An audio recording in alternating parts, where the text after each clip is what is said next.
ओम नमः सिद्धेभ्यो। ओम नमः सिद्धेभ्यो। नमो अरिहन्ताणं। नमो सिद्धाणं। नमो आयर्याणं।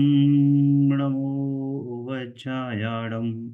नमो लोये सव्यसाहुडम्। मङ्गलं भगवान् वीरो। मङ्गलं गौतमो गणी। मङ्गलं कुन्कुन्दार्यो जैनधर्मोऽस्तु मङ्गलं।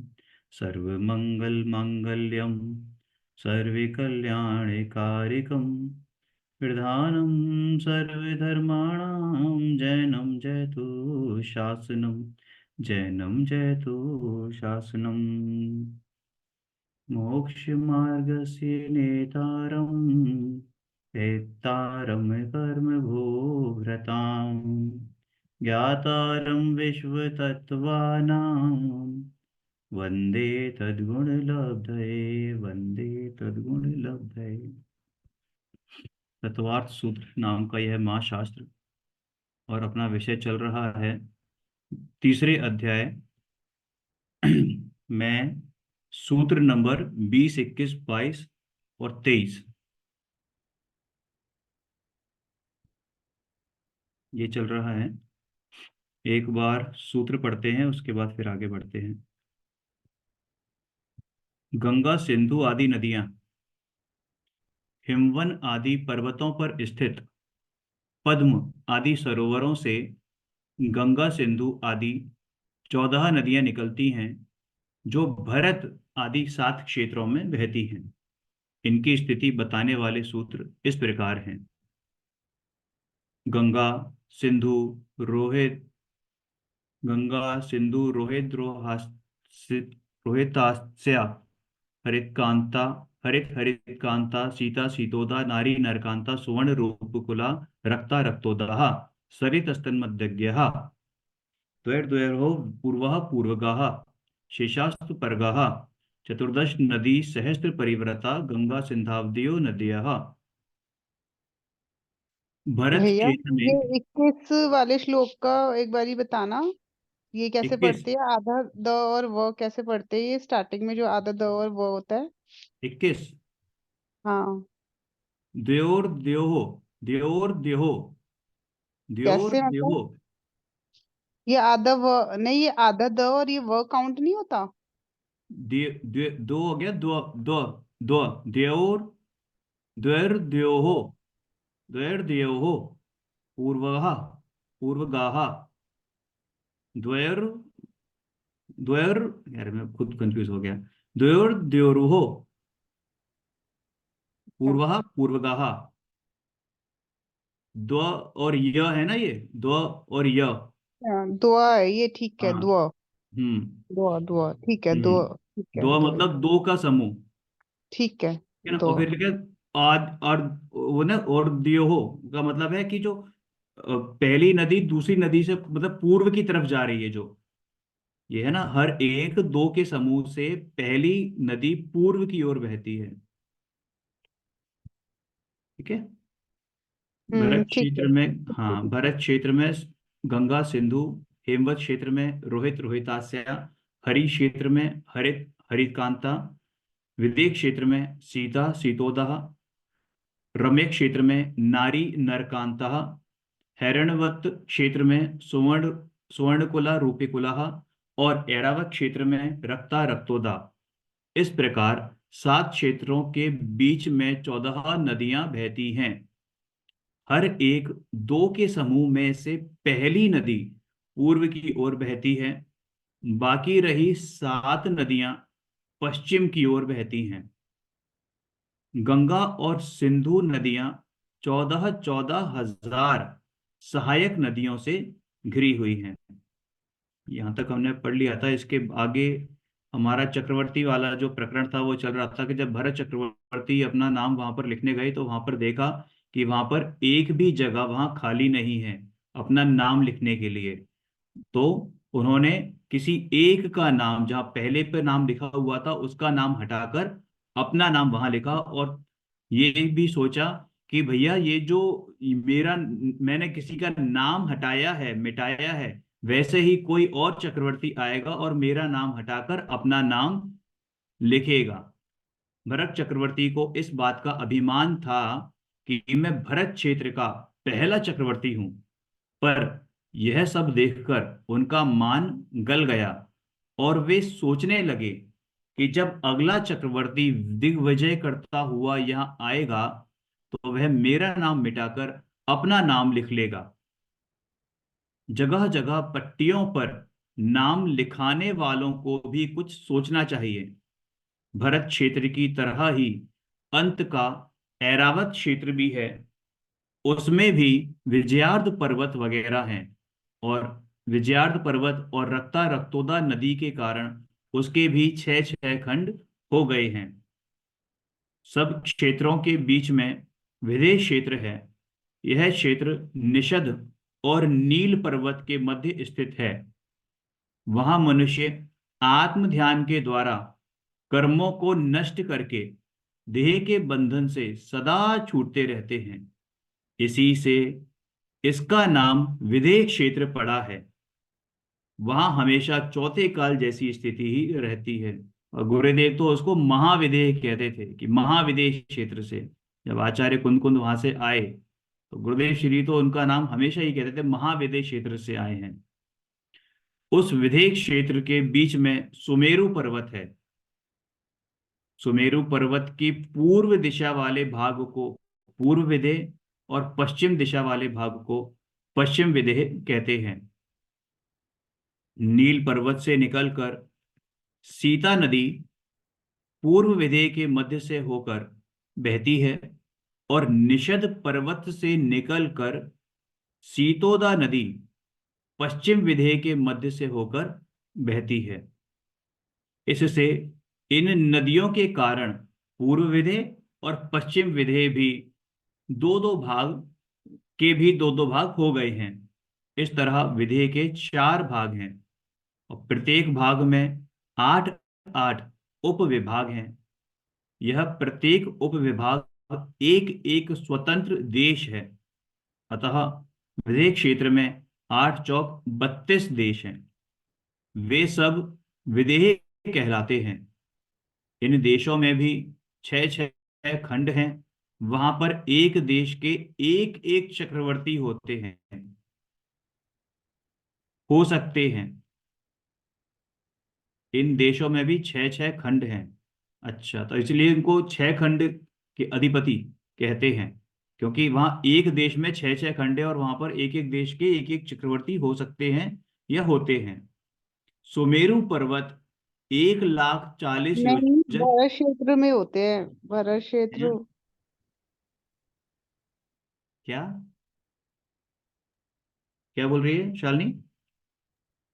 ये विदेश क्षेत्र तो भरत क्षेत्र से अलग है ना, ये तो हाँ भरत हाँ। क्षेत्र की बात नहीं हो रही है ना, आप तो कह रहे हो ना, इसलिए उसे नहीं तो वहां पे भी तो छह खंड है ना, चक्रवर्ती। जो चक्रवर्ती की हम कैसे जानते हैं कि छह खंड का अधिपति?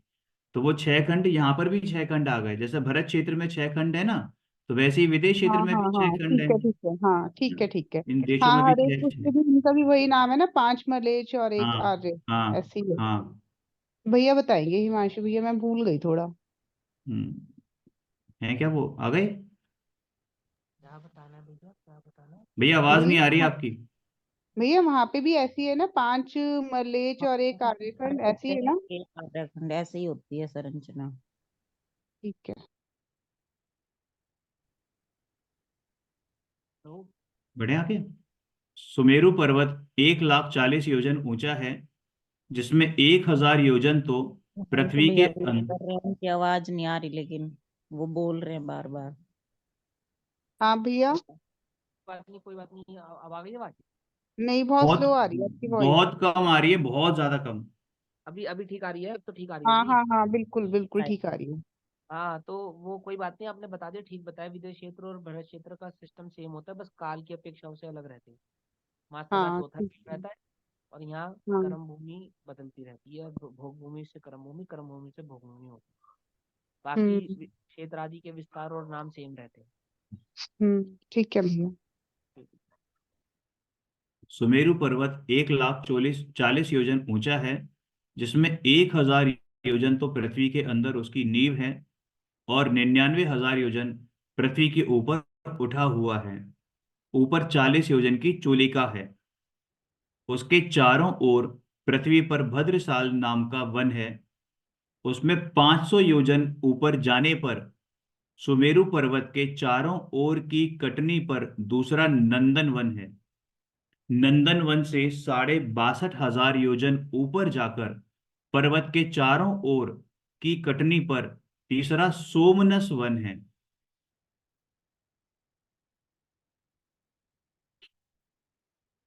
सोमनस वन से 36,000 योजन ऊंचाई पर पर्वत का शिखर तल है। उसके बीच में 40 योजन ऊंची चूलिका है और चूलिका के चारों ओर पांडुक वन है। इन वन की चारों दिशाओं में पांडुक शिला, पांडु कंबल शिला, रक्त शिला और रक्त कंबल शिला नाम की 4 शिलाएं हैं। उन शिलाओं पर भरत क्षेत्र के तीर्थंकरों का जन्माभिषेक पांडुक शिला पर, पश्चिम विदेह क्षेत्र के तीर्थंकरों का जन्माभिषेक पांडुक कंबल शिला पर, ऐरावत क्षेत्र के तीर्थंकरों का जन्माभिषेक रक्त शिला पर और पूर्व विदेह के तीर्थंकरों का जन्माभिषेक रक्त कंबल शिला पर होता है। गंगा, सिंधु और रक्ता रक्तोदा की 14,000 सहायक नदियां हैं, ट्रिब्यूटरीज, है ना। जैसे गंगा की, उसकी सिंधु की, ये सब ट्रिब्यूटरीज हैं 14,000। रोहित, रोहितास्या और सुवर्ण रूपकुला की 28,000 सहायक नदियां हैं। हरित, हरिकांता और नारी नरकांता की 56,000 और सीता सीतोदा की 1,12,000 सहायक नदियां हैं। मतलब दुगनी दुगनी होती गई हैं।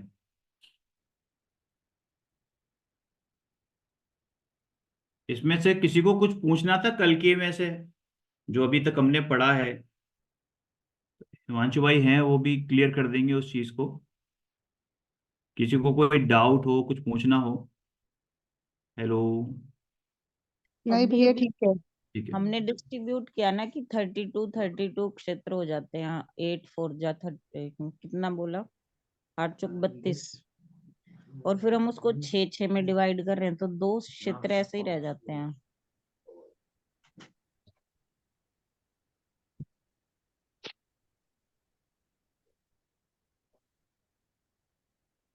ये वाले कह रहे हो आप, जो ये नीचे दे रखा है, 8 8 उपविभाग हैं। अरे हम्म। विदेश क्षेत्र के अभी तो किए ना हमने। हाँ, ये 32 देश हैं, ये 32 देश। तो हम्म। 32 देश में 6 6 के जो हम डिवीजन कर रहे हैं कि एक एक भरत क्षेत्र और 5 क्या कहते हैं, मलेच्छ खंड। तो 30 तो हो गए एक डिवाइड। आर्य, एक आर्य और 5 म्लेच्छ, ऐसे हाँ करते हैं। ऐसे। तो 2 तो रह जाते हैं ना फिर उसमें। 6 6 पंजे 30। हिमांशु भैया बताएंगे इस बारे में। भाई हो आप क्या, बता दो। मैं सवाल से ही ना, रह जाते हैं ना 2 देश तो ऐसे फिर उसमें देखो से। नहीं, सचिन भाई, मुझे वो नहीं पता। बहुत मुझे पता नहीं है इस बारे में। मुझे गहरी नॉलेज नहीं है, मुझे पढ़कर बताना पड़ेगा। मुझे हम्म। बहुत गहरा ज्ञान नहीं है इस बात का, ठीक है ना। तो मुझे वो थोड़ा सा पढ़ के फिर मैं बता सकता हूँ। अभी तो मुझे मेरे ज्ञान में नहीं है ये बात।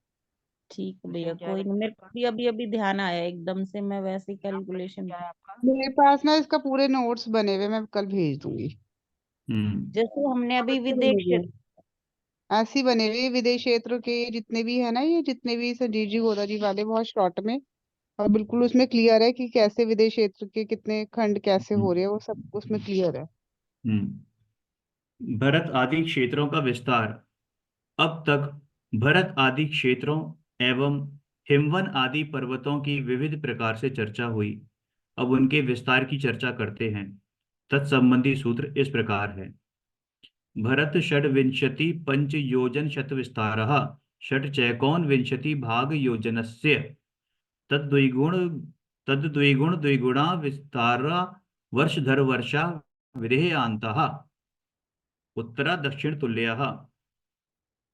भरत क्षेत्र का विस्तार 526 योजन और 1 योजन के 19 भागों में 6 भाग अधिक है। विदेश क्षेत्र तक के पर्वत और क्षेत्र विदेश क्षेत्र भरत क्षेत्र से दूने दूने विस्तार वाले हैं। विदेश क्षेत्र से उत्तर के 3 पर्वत और 3 क्षेत्र दक्षिण के पर्वत और क्षेत्रों के समान विस्तार वाले हैं। भरत क्षेत्र और ऐरावत क्षेत्र में प्रत्येक का विस्तार 526 6/19 है। 526 526 6/19 है ना, इतना योजन है। हिमवन पर्वत और शिखरण पर्वत में प्रत्येक का विस्तार 1052 एवं 12/19 योजन है। हेमवत क्षेत्र और हेड़ावत क्षेत्र में प्रत्येक का विस्तार 2105 एवं 5/19 योजन है। महाहिमवन पर्वत और रुक्मी पर्वत में प्रत्येक का विस्तार 4210 एवं 10/19 योजन है। हरि क्षेत्र और रम्य क्षेत्र में प्रत्येक का विस्तार 8421 एवं 1/19 योजन है। निषद पर्वत और नील पर्वत में प्रत्येक का विस्तार 16,842 व 2/19 योजन है और विदेश क्षेत्र का विस्तार 33,684 एवं 4/19 योजन है। ठीक है। कालचक्र। उक्त क्षेत्रों में काल का परिवर्तन किस प्रकार होता है, अब आगामी सूत्र में बताते हैं। भरत ऐरावत्योर वृद्धि ह्रासो षट समयाभ्याम उपसर्पणीयभ्याम ताभ्याम परा भूम्यो स्थितः एक द्वि त्रिपल्योपम स्थितियो हेमवतक हरिवर्षक देव कुरवकः तथोत्तरः विदेहेषु संख्येय कालः भरतस्य विष्कंभो जम्बूद्वीपस्य 90 भागः। 6 कालों से युक्त उत्सर्पणी और अवसर्पणी के द्वारा भरत और ऐरावत क्षेत्रों में जीवों के अनुभव आदि की वृद्धि हानि होती रहती है। भरत और ऐरावत क्षेत्र को छोड़कर दूसरे क्षेत्रों में एक ही अवस्था रहती है, उनमें काल का परिवर्तन नहीं होता। हेमवत, हरिवर्ष और देवकुरु के मनुष्य त्रियंच क्रम से 1 पल्ले, 2 पल्ले और 3 पल्ले की आयु वाले होते हैं। उत्तर के क्षेत्रों में रहने वाले मनुष्य भी दक्षिण में स्थित हेमवत आदि के मनुष्यों के समान आयु वाले होते हैं। विदेश क्षेत्र में मनुष्य और त्रियंचों की आयु संख्यात वर्ष की होती है। भरत क्षेत्र का विस्तार जम्बूद्वीप का 190वां भाग है। भरत क्षेत्र का विस्तार पहले 526 6/19 योजन बताया था, अब उसे जम्बूद्वीप का 190वां भाग बता रहे हैं। तो यह भिन्नता क्यों? दोनों में कोई अंतर नहीं है, क्योंकि 1,00,000 में 190 का भाग करें तो 526 6/19 ही उत्तर आएगा। मात्र सरलता के लिए यह सूत्र लिखा गया है। और दूसरी बात यह है कि जहां 526 6/19 योजन लिखा है, वहां भरत क्षेत्र के विस्तार का नाप बताया है और यहाँ जम्बूद्वीप का 190वां भाग लेकर जम्बूद्वीप के विस्तार से भरत क्षेत्र के विस्तार की तुलना की गई है। जहां उत्सर्पणी काल में क्रमशः विकास की प्रक्रिया है, वहां अवसर्पणी काल में क्रमशः ह्रास की प्रक्रिया है। ह्रास मतलब डाउनफॉल। उत्सर्पणी में प्राणियों के बल, आयु और शरीर आदि का प्रमाण क्रमशः बढ़ता जाता है और अवसर्पणी में उसी क्रम से घटता जाता है। इस प्रकार यदि उत्सर्पणी बढ़ने का नाम है, तो अवसर्पणी घटने का। उत्सर्पणी और अवसर्पणी दोनों में प्रत्येक का काल 10-10 कोड़ा कोड़ी सागर है। इस प्रकार कुल मिलाकर 20 कोड़ा कोड़ी सागर का एक कल्प काल होता है। प्रत्येक कल्प काल में तीर्थंकरों की 2 चौबीसी होती हैं, एक अवसर्पणी में और एक उत्सर्पणी में। अवसर्पणी काल के 6 भेद हैं: सुखमा सुखमा,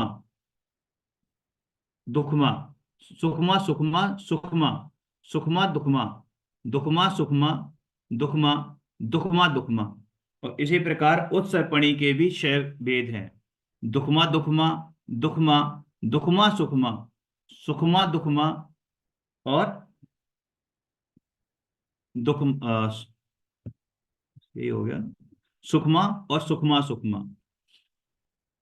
यानी हम जो है वो अभी अवसर्पणी में है, और अभी हमारा कौन सा चल रहा है, दुखमा काल चल रहा है। इसके बाद आएगा दुखमा दुखमा, और फिर से जो उत्सर्पणी काल शुरू होगा उसमें काल आएगा दुखमा दुखमा, फिर दुखमा, और फिर दुखमा सुखमा। यानी वो चौथा काल जो आएगा 6-5-4, जब राजा चिरडिक्का जी महापद्म के रूप में जन्म लेंगे। उक्त कालों में सुख दुख की स्थिति उनके नामानुसार ही होती है। यहाँ सुख शब्द लौकिक सुख के अर्थ में प्रयोग हुआ है। तृतीय काल के अंत तक भोग की ही प्रधानता होती है, यहाँ तक कि आध्यात्मिक उन्नति के अवसर ही प्राप्त नहीं होते। पहला काल सुखमा सुखमा 4 कोड़ा कोड़ी सागर का है, दूसरा सुखमा 3 कोड़ा कोड़ी सागर का, तीसरा सुखमा दुखमा 2 कोड़ा कोड़ी सागर का, और चौथा दुखमा सुखमा 42,000 वर्ष कम 1 कोड़ा कोड़ी सागर का है। पांचवा काल यानी दुखमा 21,000, और छठवां काल दुखमा दुखमा भी 21,000 वर्ष का है। तीर्थंकरों की उत्पत्ति दुखमा सुखमा यानी चौथे काल में ही होती है, और मुक्ति भी चौथे काल में ही होती है। इस दृष्टि से चौथा काल अत्यंत अत्यंत महत्वपूर्ण है। तृतीय काल में 14 कुलकर और चतुर्थ काल में 63 शलाका पुरुष होते हैं। 63 शलाका पुरुष, 63 शलाका महापुरुष निम्नानुसार हैं: 24 तीर्थंकर, 12 चक्रवर्ती, 9 नारायण, 9 प्रतिनारायण और 9 बलभद्र। वर्तमान में अवसर्पणी काल का पंचम काल चल रहा है।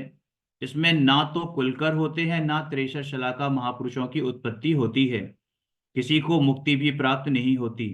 चतुर्थ काल में जो 63 शलाका महापुरुष हुए, विशेषकर उनके चरित्रों का वर्णन ही जैन पुराणों का कथ्य है।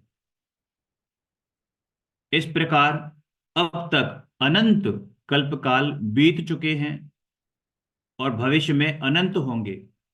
तदनुसार तीर्थंकरों की अनंत चौबीसियां इस भरत क्षेत्र में हो चुकी हैं एवं भविष्य में अनंत और होंगी। ऐसी ही व्यवस्था ऐरावत क्षेत्र की है। विदेश क्षेत्र की व्यवस्था इससे कुछ भिन्न प्रकार की है। वहां सदा चतुर्थ काल के आरंभ जैसी स्थिति रहती है। अभी भरत ऐरावत क्षेत्र में हुंडा अवसर्पणी काल चल रहा है। असंख्यात अवसर्पणी उत्सर्पणी काल बीत जाने पर एक हुंडा अवसर्पणी काल आता है, और इस काल में कुछ अनहोनी बातें होती हैं। क्या बातें हैं कि तृतीय काल में तीर्थंकर की उत्पत्ति जैसे कि ऋषभदेव स्वामी की हुई। तृतीय काल में मुक्ति अनंतवीर स्वामी की हुई। तीर्थंकरों के उपसर्ग है ना, जो पार्श्वनाथ भगवान के ऊपर हुआ। चक्रवर्ती का मान भंग जो भरत चक्रवर्ती का हुआ, जो पीछे देखा हमने। छठवें दुखमा दुखमा काल के अंत में प्रलय काल आता है। संपूर्ण आर्यखंड में प्रलय होने पर मनुष्यों के 72 युगल अथवा अनेक मनुष्य शेष रह जाते हैं। ये विजयार्ध गुफा में चले जाते हैं। प्रलय काल में क्रम से सरस, विरस, तीक्ष्ण, रूक्षण, उष्ण, विष और क्षार मेघ 7-7 दिन ये जो बरसते हैं। तृतीय काल में मुक्ति लिखी है, ये आदिनाथ भगवान की उसमें लिखी है? नहीं, एग्जाम्पल दिया ना मैंने, जैसे अनंत वीर थे ना उनके पुत्र, उनको हुई थी ना तीसरे तृतीय काल में मुक्ति। ऐसा ऐसा आता है लिखा हुआ, मतलब कि ठीक अनंत है, वीर हाँ। भगवान को तीसरे तो काल में आदिनाथ मुक्ति भगवान हुई। को तो चौथे काल में हुई है ना? नहीं, आदिनाथ भगवान को तो चौथे काल में हुई है, लेकिन यहाँ पे हाँ। तीर्थंकर को, तीर्थंकर की मुक्ति थोड़ी लिखी है तृतीय काल में। यहाँ तो केवल उत्पत्ति मुक्ति लिखा लिखी है। हुआ है। हाँ, भैया ठीक लेकिन है। आदिनाथ भगवान की भी अभी तक तो हमने यही सुना था कि आदिनाथ भगवान को ये हुंडा अपसर्पणी काल की वजह से तृतीय काल में ही मोक्ष हो गया था। इस बारे में हिमांशु भाई ने बड़ा अच्छा एक्सप्लेन किया था एक बार मुझे, अगर वो होते तो बढ़िया हैं, वो अगर हैं तो यहाँ पर बताएंगे। हाँ भैया, क्योंकि आप यही ही सुना था बताओ। हमने तो। एक सेकंड, आप भाई बोल बताओ, रहे वो हैं। तीसरा काल ही होता है, आप ही बताओ, कोई बात नहीं। तीसरा काल होता है नहीं, मतलब। इसमें जैसे देखो एक चीज होती है ना, कि जैसे हम ट्रेन ट्रेन पे बैठते हैं, है ना, और ट्रेन मतलब ट्रेन पकड़ रहे हैं, और ट्रेन जो है वो प्लेटफॉर्म से निकल रही है, और वो निकल भागते भागते हमने ट्रेन पकड़ी, तो वो ट्रेन बेसिकली, वो प्लेटफॉर्म उसने छोड़ दिया था, या प्लेटफॉर्म थी, प्लेटफॉर्म पे खड़ी हुई थी अभी भी। तो बस वैसी ही स्थिति होती है कि तीसरा काल खत्म होता है और चौथा काल प्रारंभ होता है। तो वो जो कैलकुलेशन बन नहीं पाती है, उसको हम ऐसा अच्छा। मान लेते हैं कि वो तृतीय काल में मुक्ति ये मानी शाम गई। का वक्त होता है, दिन का ढलना वो और रात का प्रवेश होना। ऐसे ही कालों में भी होता है ना, काल प्रवेश ऐसे ही होते हैं। साल का ढलना जैसे 31 दिसंबर का जा रही है और 1 जनवरी आ रही है। 31 दिसंबर का जाना और 1 जनवरी का आना, ये साल का परिवर्तन एक रात में थोड़ी हो गया। पूरा साल ढला है ना इसमें तो, हम्म। समझ रहे हो ना। तो ऐसे ही जब युग बदलता है, तो एक युग का जाना और दूसरे युग का आना, वो जो बीच का अंतराल का समय, उस अंतराल में जो कार्य होता है उसको कहते हैं, वो उस काल में जो है आदिनाथ भगवान की जो है कल्याणक हुआ, मोक्ष कल्याणक। तो वो पूर्णतः तीसरे काल में हुआ ऐसा भी नहीं है, और पूर्णतः चौथे काल में हुआ ऐसा भी नहीं है। उसको तीसरे काल में कह देते हैं, तो कोई संधि बात काल है मतलब वो। नहीं, संधि काल होता है वो। संधि काल, हाँ। संधि काल में हुआ है, इसलिए उसको तीसरा काल कहते हैं। क्या हुआ ठीक है। क्लियर? हम्म। समय है की ना। एक जब गणना लगाओगे ना, तो ऐसे ही बैठेगा वो, संधि काल का समय इस बैठेगा। इसका मतलब और बता दो आप, प्रलय काल में क्रम से सरस सरस विरस तीक्ष्ण। प्रलय काल मतलब कि जब ये छठा काल अंत होने वाला होता है, तो छठे से छठे वर्षा होती है ना? वर्षाएं होती हैं। 27 दिन तक की वर्षाएं होती हैं, 21 21 7 7 दिनों की। इस सरस मतलब क्या, सरस का मतलब क्या? अमृत? सरस नहीं, अमृत नहीं होता वो, वर्षा का नाम है वो, अमृत अच्छा नहीं अच्छा। बरसना। पर साधारण जल का बरसना वो सरस है। अच्छा, इसके बाद फिर वो जल की जो क्वालिटी है वो घटती जाएगी मतलब वो धीरे धीरे। घटते जाते हैं बहुत ज्यादा, वैसा होता जाता है फिर। पहले तो साधारण जल बरसेगा, उसका नाम है सरस। हम्म। और फिर वह जल आगे आगे जो है वो तीक्ष्ण होता चला जाएगा, मतलब मतलब गंदी क्वालिटी का होता चला जाता है एक तरीके से। दूषित दूषित होता जाता है वो। हम्म। वह दूषित के अपेक्षा से उसके नाम लिखे जा रहे हैं। और इसी प्रकार से जब अच्छी वर्षाएं 49 होंगी, वर्ष तक रहता है, तो वो 49 दिन तक। तो जब अच्छी वर्षा होंगी तो साधारण से शुरू होंगी, साधारण जल से ही, लेकिन वो उत्तमता की ओर बढ़ती चली जाएंगी, उत्तम से उत्तम जल बरसना शुरू हो जाएगा, क्वालिटी अच्छी होती चली जाएगी उसमें। ये चीज क्या है। मतलब, जब, क्या कहना चाह रहे हो आप? वो भी साधारण से स्टार्ट होगी वर्षा? हाँ देखो वो ना, शार मेघ से स्टार्ट होता होगा ना, फिर उल्टा नहीं धीरे नहीं धीरे नहीं करके। नहीं नहीं नहीं नहीं, ऐसा नहीं। ये तो घटने की अपेक्षा से हो रहा है, तो वहां पे तो घटता जा रहा है, घटता जा रहा है। ऐसा नहीं कि यही वाले रस विपरीत रूप से बरसते हैं, ऐसा नहीं है। वहाँ तो अच्छी क्वालिटी में उत्तम से उत्तम क्वालिटी बरसना शुरू होती है, साधारण से उत्तम की ओर जाते हैं और ये साधारण से निम्न की ओर जाते हैं। ठीक है, ठीक है, हाँ। जीरो से क्लियर। प्लस की ओर जाना और जीरो से माइनस की ओर जाना, ऐसा। ठीक है। हाँ, ठीक है। हाँ, वो जीरो से प्लस की ओर जाते हैं और ये जीरो से माइनस की ओर जाते हैं। सूरज में लिखा है, ठीक है। फटाफट पढ़ो।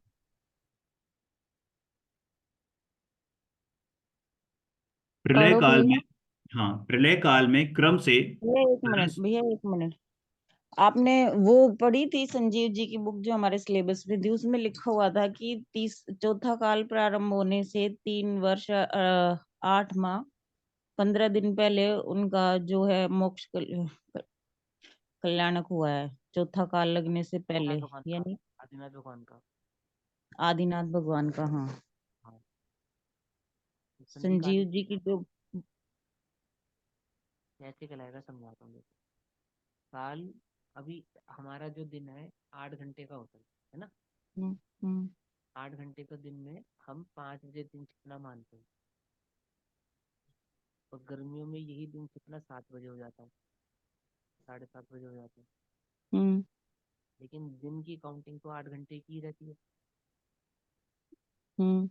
समझ में आई बात? नहीं समझ में? इसी तरीके से वो जो है 4 कोड़ा कोड़ी सागर का है पहला काल। तीसरा काल कितने काल का भी है? कितना?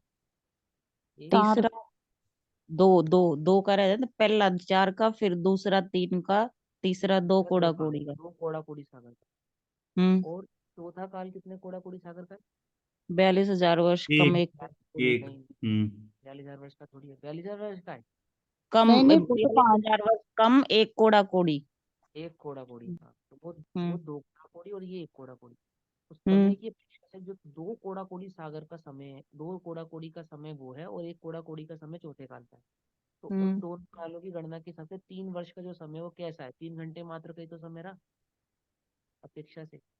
हम्म, हम्म। नहीं समझे मेरी बात? हाँ, समझ में आई? क्या हाँ। 2 कोड़ा कोड़ी और 1 कोड़ा कोड़ी के बीच में जो 3 वर्ष का समय है वो क्या समय हम्म, कहलाएगा? बहुत ही कम कहलाएगा उसके उसमें समझा तो। वो तो। हम्म, ऐसा ही समय है कि शाम ढलते ढलते, हम्म, जैसे शाम के 4:30 बजे से 5:15 बजे तक का जो आपका समय है ना, आजकल दिन हम्म, छिपने का, हम्म, दिन और रात के बीच का जो अंतराल है, बस उतना हम्म। अंतराल है वो, 3 वर्ष का अंतराल। ठीक है। भैया वहां पे भी ऐसे ही होता होगा, उस काल में भी इतने, मतलब क्या रहता होगा? ये 3 वर्ष का समय कैसे रहता होगा? ऐसे थोड़ा ना रहता होगा कैलकुलेशन 24 आवर्स के अकॉर्डिंग। ऐसे समझाया कैलकुलेशन तो क्या, जैसे जब तक वहाँ पे रहेंगे, अ, आपके ये रहेंगे, क्या नाम है, जो दिन रात की जो गणना है, उनके टाइम ड्यूरेशन में थोड़ा अंतर रहेगा, टाइम ड्यूरेशन में अंतर रहता है। हम्म। समझे ना? आज अच्छा, हाँ। कहीं से चले जाओ ना, एक देश से दूसरे देश की टाइम ड्यूरेशन में कितना अंतर है, और दिल्ली कलकत्ता के बीच में टाइम ड्यूरेशन में कितना अंतर आ जाता है। हिमाचल की तरफ चले जाओ, थोड़ा पहाड़ों की तरफ चले जाओ, और या इधर कन्याकुमारी की तरफ चले जाओ, तो दिन इसी समय, इसी साल के इसी महीने में दिन छिपने में कितना अंतर है दोनों के बीच में। कुछ बात समझ में आ रही नहीं आ रही है? समझ में आ रहा है, 2-2 3-3 घंटे का डिफरेंस आ जाएगा। 1 घंटे का अंतर आ जाता है, 15-20 मिनट का भी अंतर आता है ना। तो अब वो टाइम, तो यहीं तक कि जयपुर वयपुर तक में ही आ जाता है, 15-20 मिनट, आधे हाँ, घंटे का अब अंतर तो। वहाँ पे जैसे कल्प वृक्ष भी रहते हैं, सब कुछ रहता है। तो ये तो हमें अपेक्षाकृत से समझाया जाता है। अब वो एक्चुअल में जो टाइम गणना है, टाइम का जो टाइम चल रहा है, वो काउंटिंग हो रही है नक्षत्रों के प्रवाह से। अब वहाँ पे दिन और रात का होना, और एटमॉस्फेयर और जो समय की स्थिति का होना, वो थोड़ा सा डिफरेंट, मतलब थोड़ा क्या, उसके हिसाब से डिफरेंट होता है। आजकल आकाश में तारे नजर नहीं आते, पहले नजर आते, साफ सुथरे नजर आता था आकाश। आकाश की स्थितियाँ आज की स्थिति से थोड़ी अलग होती थी, कुछ कुछ अंतर होते हैं, है ना। ये यही चीज भगवान महावीर स्वामी के लिए भी लिखी हुई है भैया, 5वें आर्य से पहले। हाँ, तो जैसे सेम। वो एक्चुअल में तो मैंने महावीर भगवान के लिए ही बताई थी बात, कि उन्होंने कहा भगवान महावीर को पंचम काल में मोक्ष हुआ, हम्म, तो मैंने उनको समझाया था कि पंचम काल में मोक्ष नहीं होता है, मोक्ष चौथे काल में ही होता है। लेकिन वो पंचम काल कहने में इसलिए आया क्योंकि वो समय जो था ढलता और आता, मतलब चौथा काल का ढलता हुआ और पंचम काल का प्रवेश होता हुआ समय था। तो वो नहीं प्रवेश ये तो नहीं होते, पढ़ा कि पंचम काल में हुआ, ये है कि उसके हाँ, शुरू वो होने यही से। बात आई थी, यही बात हुई हाँ। थी हमारे बीच में, तो अच्छा। मैंने उसमें ये बात बोली थी कि पंचम काल हम्म, में नहीं होता है, इसी तरह से तीसरे काल में भी नहीं होता है, चौथे काल में ही होता है। हम्म, अब वो जो हुंडा सरपणी का दोष है ना, वो गणना का दोष है। गणना का क्या दोष है हमारे बीच में, क्या दोष आया? देखो एक बात समझो ध्यान से, मेरी एक हम्म, बात बड़े ध्यान से समझना है इस मामले में, ये मेरा मत है, मैं अपने मत की हम्म, बात कह रहा हूँ। हम्म, जो कुछ सैद्धांतिक बातें होती है ना, वो कभी बदलती नहीं, हम्म। लेकिन सैद्धांतिक बातों में जो दोष आता है वही काल दोष कहलाता है। जैसे ठीक। तीर्थंकरों का जन्म चौथे काल में होना, और मोक्ष, या मोक्ष जो है चौथे काल में होता है, जीव को जो मोक्ष हम्म, होता है, मोक्ष का जो काल है वो चौथा काल हम्म, माना गया है। तो हम्म, हमने ये माना कि तीसरे काल में आदिनाथ भगवान को मोक्ष हो गया। तो क्या ये हम्म। सिद्धांत विरुद्ध काम हो गया? ये सिद्धांत विरुद्ध काम नहीं हुआ, काम तो सैद्धांतिक ही हुआ है, मोक्ष तो चौथे काल में ही हुआ है। लेकिन वो गणना का जो हमारा गणना करने का जो सिस्टम है उसमें दोष आ गया। बात समझ ठीक। में आ रही है? हाँ, टाइम को हम्म। काउंटिंग करने का जो सिस्टम है ना हमारा, टाइम हम्म। काउंटिंग सिस्टम, वह हम्म। दोषपूर्ण है। वो तीसरे काल के जो 3 वर्ष बचे हैं, वो हम्म। एक्चुअल 3 वर्ष बचे हैं, या कि जो हमने गणना लगाते हैं जिससे हिसाब से अब लगाते हैं, वो सिर्फ हम्म। और सिर्फ टाइम ड्यूरेशन की जो गैपिंग है ना, जो हम्म। जैसे मैंने बताया कि वो 4:30 से 5:15 के बीच का जो समय है, हम्म। वो हमारे, अगर मैं इस समय यहाँ बैठकर दिल्ली में बैठकर किसी कन्याकुमारी वाले से बात करूँ और मैं कहूँ कि मेरे यहाँ दिन ढल गया 5:15 बजे, तो वो हम्म। बोलेगा जी ये भी रात होने में 10 मिनट बाकी है, हम्म। या दिन ढलने में 15 मिनट बाकी है। कुछ बात समझ में आ रही है, नहीं आ रही है? जी। क्यों बाकी है? उसके यहाँ 15 मिनट बाकी है, मेरे यहाँ तो रात हो चुकी है, उसके यहाँ तो रात होने में समय है। ऐसा क्यों? हम दोनों हिंदुस्तान में रहते हैं। क्षेत्र ये की बात, वजह से। हाँ, वो क्षेत्र है ना, क्षेत्र का अंतराल है, वो अंतराल टाइम ड्यूरेशन का अंतराल है। उस समय भूमि उठी भी नहीं हुई थी ना, ये जो 1000 योजन उठी हुई है बीच में से। हाँ, और भी बहुत सारी बातें हैं इसमें, तो उठना और वो सब होना, बहुत सारी डिटेल आती हैं। बट हम्म। इतनी सी बात है कि समय का जो अंतराल है वो सिर्फ ढलता और प्रवेश, संधि काल का अंतराल है। संधि काल के कारण ऐसा कहा जाता है, ये दोष है बस, इतना ही दोष है। सैद्धांतिक बातों में दोष आ जावे ऐसा नहीं। एक्चुअली मेरा उज्ज्वला शाह जी की वीडियो में भी यही आया था कि ये हुंडा और सिरपिणी काल का दोष है, ये सारे गिनवा रहे हाँ, थे वो। काल का दोष सैद्धांतिक दोष नहीं होता। सिद्धांत तो हम्म। वैसे के वैसे रहते हैं। उनकी उन सैद्धांतिकों में जो गणनाएं हम लगाते हैं ना, उनमें दोष आता है, हमारे ज्ञान का ही दोष होता है ये, ठीक। कि हमारा ज्ञान का वो जो समय का जो अंतराल आया ना, अंतराल का जो हम गणना करते हैं उसका दोष है। कोई काम एट अ टाइम होना, जैसे अतिचार कहते हैं। अतिचार क्या होता है?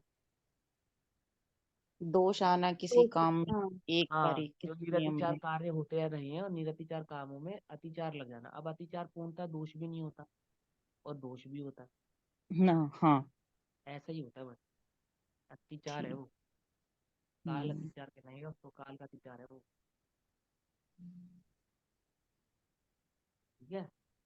ठीक है, हाँ, लोगों का कॉन्सेप्ट भी रात्रि क्लियर भोजन हो गया और जो रात्रि लिखा भोजन का हुआ है वो त्याग भी। होता है, और बहुत भूख लग रही होती है, और दिन छिपने में 2 मिनट 3 मिनट ही रह गए होते हैं। वो हम्म। 2-3 मिनट में तो भोजन होता नहीं है, भोजन होते होते तो 5-6-7 मिनट बीत जाएंगे। हाँ। अतिचार है वो।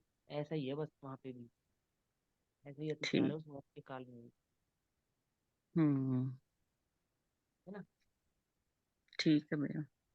बाकी कोई दिक्कत नहीं, जैसा लिखा है वैसा मानो। है ना? ये तो समझाने की अपेक्षा से, आपस में चर्चा कर रहे हैं, समझने की अपेक्षा से क्या होता होगा। हम्म। जो लिखा है वो मानो, उसमें कोई दोष नहीं। ठीक। आगे भी आगे पढ़ो।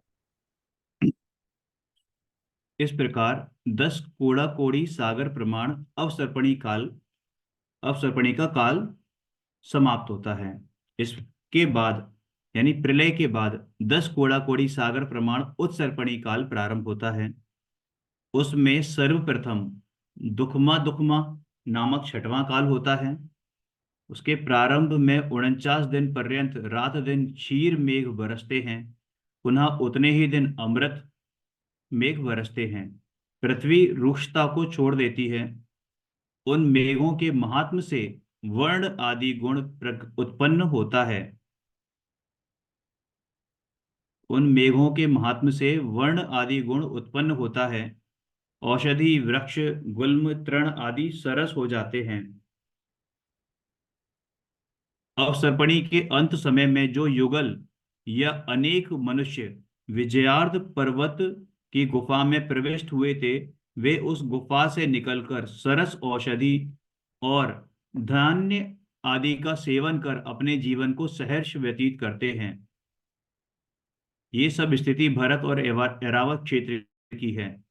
दक्षिण में स्थित हेमवत क्षेत्र की और उत्तर में स्थित हिरण्यवत क्षेत्र की स्थिति तीसरे काल यानी दुखमा सुखमा दुखमा के समान रहती है।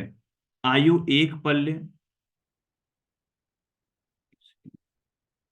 आयु 1 पल्ले, ऊंचाई 2000 धनुष, आहार 1 दिन के अंतराल से और शरीर का रंग नील कमल के समान होता है।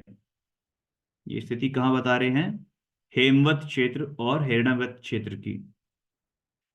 दक्षिण में स्थित हरि क्षेत्र में और उत्तर में स्थित रम्य क्षेत्र की स्थिति दूसरे काल यानी कि सुकमा के समान होती है। आयु 2 पल्ले, ऊंचाई 4000 धनुष, आहार 2 दिन के अंतराल से और शरीर का रंग शंख के समान सफेद होता है।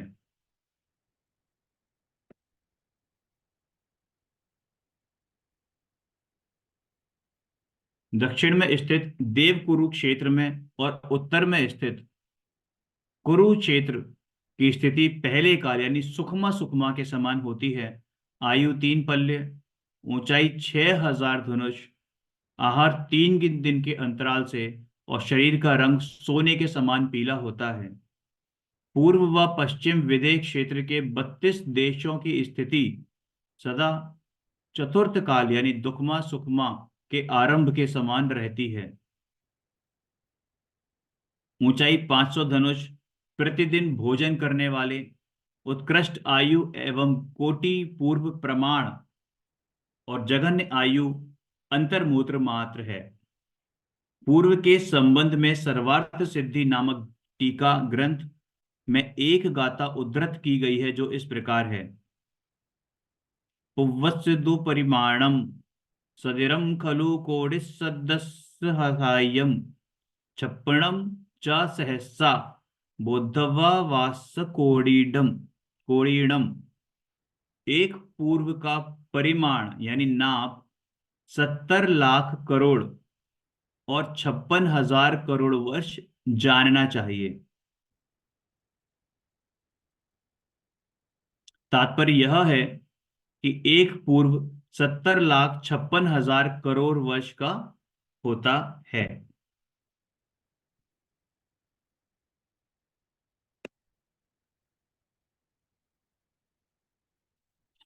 घातकी खंड एवं पुष्करार्ध द्वीप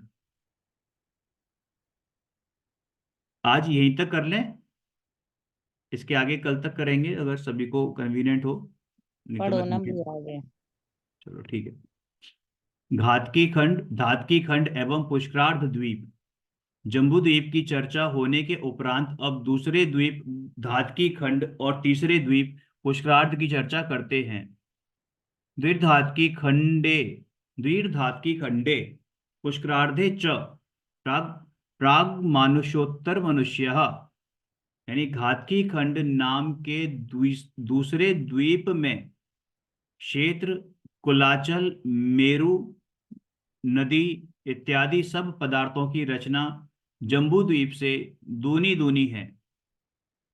पुष्करार्ध द्वीप में भी सब रचना जम्बू द्वीप की रचना से दूनी दूनी है।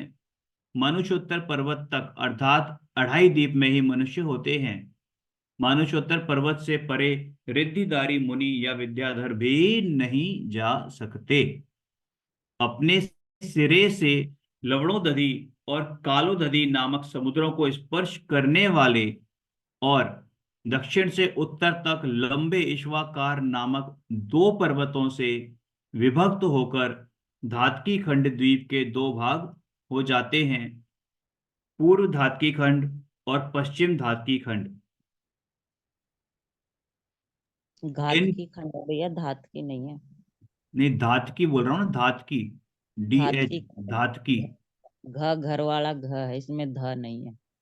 भाई है घात नहीं की खंड। धाई है, धा धा है, होता है, घा नहीं घातकी है। नहीं होता। धा होता है धातकी, धा, घ हाँ तो वो DH। घात की घातक, खंड।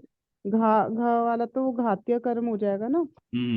धातकी खंड होता है ये, क्या लिखा हुआ है? DHATKI है। 1 मिनट पढ़ने दो। अच्छा, ध लिखा हुआ है, ठीक है। ठीक है, मैंने दूसरे ग्रंथ में घ पढ़ा था, इसमें ध ही लिखा हुआ है। की लिखा का रहता है कहीं पे धात की, कोई बात नहीं। घर वाला घा और धा वाला धा, धात की है वैसे तो मूल तो। धनुष, धनुष वाला धा। हम्म और तो वैसे भी घातिया कर्मों के लिए यूज होता है ना। नहीं वो ठीक है, कहीं कहीं पे घातकी भी लिखा रहता है, कोई ऐसी बात नहीं है, लिखा रहता है घातकी है ये, धनुष। हाँ।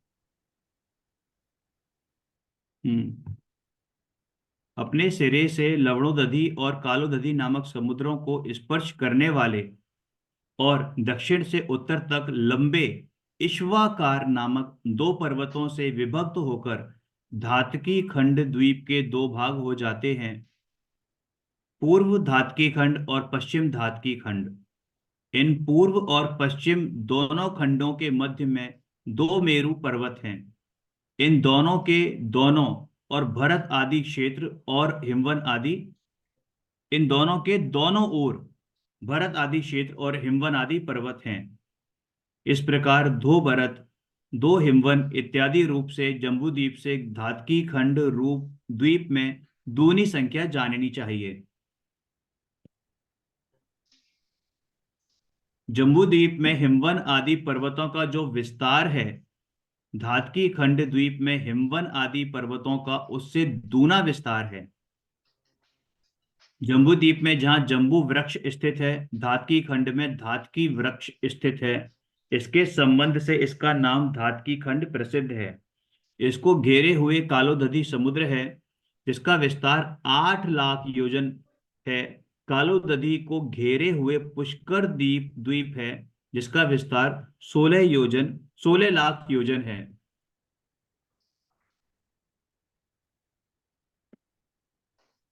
जिस प्रकार धातकी खंड द्वीप में हिमवन आदि का विस्तार कहा है, उसी प्रकार पुष्करार्ध में हिमवन आदि का विस्तार दूना बताया है। नाम वे ही हैं। दो इक्ष्वाकार और दो मेरु पर्वत पहले के समान जानना चाहिए। जहां पर जम्बू द्वीप में जम्बू वृक्ष हैं, वहां पुष्कर द्वीप में पुष्कर वृक्ष हैं। इसलिए इस द्वीप का नाम पुष्कर द्वीप, यह नाम रूढ़ हुआ है। ढाई द्वीप और इनके मध्य में आने वाले दो समुद्र, यह मनुष्य लोक हैं। मनुष्य इसी क्षेत्र में पाए जाते हैं।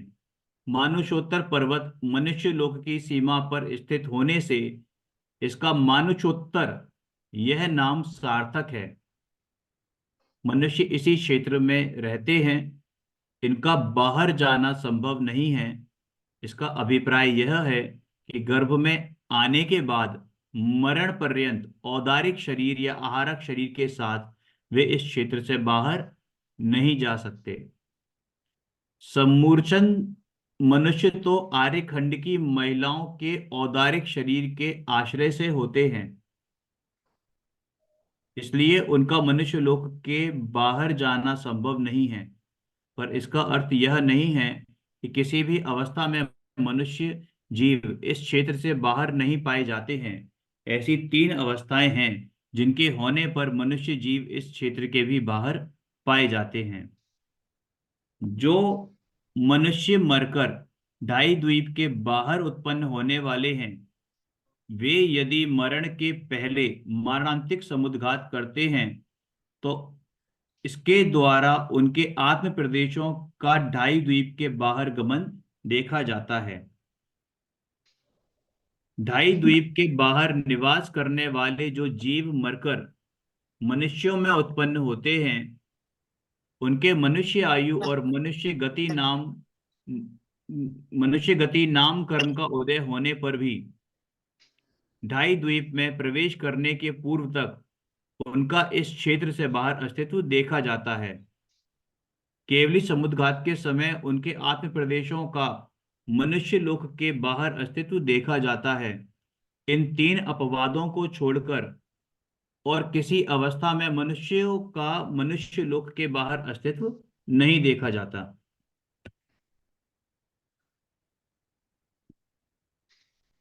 ढाई द्वीप में 5 मेरु पर्वत हैं, जिनके नाम हैं सुदर्शन मेरु, विजय मेरु, अचल मेरु, मंदर मेरु और विदुनमाली मेरु। जम्बू द्वीप के विदेह क्षेत्र में सुदर्शन नामक मेरु है। इसे सुमेरु पर्वत भी कहते हैं। पूर्व धातकी खंड के विदेह क्षेत्र में विजय नामक मेरु है। पश्चिम घातकी खंड के विदेश क्षेत्र में अचल नामक मेरु है। पुष्करार्ध पूर्व पुष्करार्ध के विदेश क्षेत्र में मंदर नामक मेरु है। पश्चिम पुष्करार्ध के विदेश क्षेत्र में विदुनमाली नामक मेरु है। इन सबकी वास्तविक स्थिति को निम्नांकित, तो अब दे नहीं रखा। मनुष्यों के प्रकार। मनुष्य ढाई द्वीप में रहने वाले मनुष्यों की चर्चा के संदर्भ में अब इनके अनेक प्रकारों की चर्चा करते हैं। टाइम हो रहा है, बाकी इसके आगे कल से करेंगे। ओम नमः सिद्धेभ्य। निज निधि निज में बताई यह अन